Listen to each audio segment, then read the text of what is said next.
कुनैको बिल्डिङहरू छ, तपाईँ हेर्न सक्नुहुन्छ दर्शक महानुभावहरू, कसरी यो आन्दोलनकारीले ढुङ्गा रोडा गरेर यो 3 कुनैको ग्लासले भरिएको एकदमै राम्रो घरहरूलाई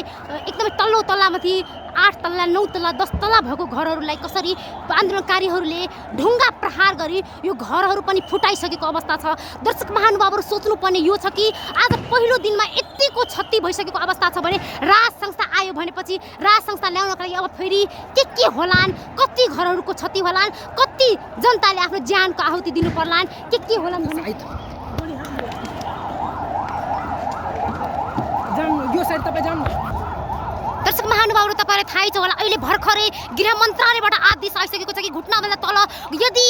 आन्दोलनकारीहरूले अझ आन्दोलन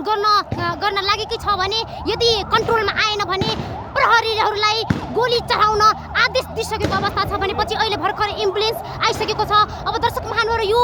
राज संस्था ल्याउनको लागि पहिलो दिनमा यस्तो अवस्था छ भने राज संस्था ल्याउनको लागि फेरि कतिजनाले ज्यानको आहुति दिनु पर्ला। दर्शक महानुभावहरू एकातिरबाट प्रहरीहरूले पनि आफ्नो जोरदार कोसिस गरेको छ आन्दोलनलाई नियन्त्रण गर्न, भनेपछि अर्कोतिर तर्फबाट पनि आन्दोलनकारीहरूले पनि सिना तानेर कफन बाँधिएर यो प्रहरीहरूसँग सामना गर्नको लागि एकदमै जोरदार कोसिस गरिरहेको अवस्था छ।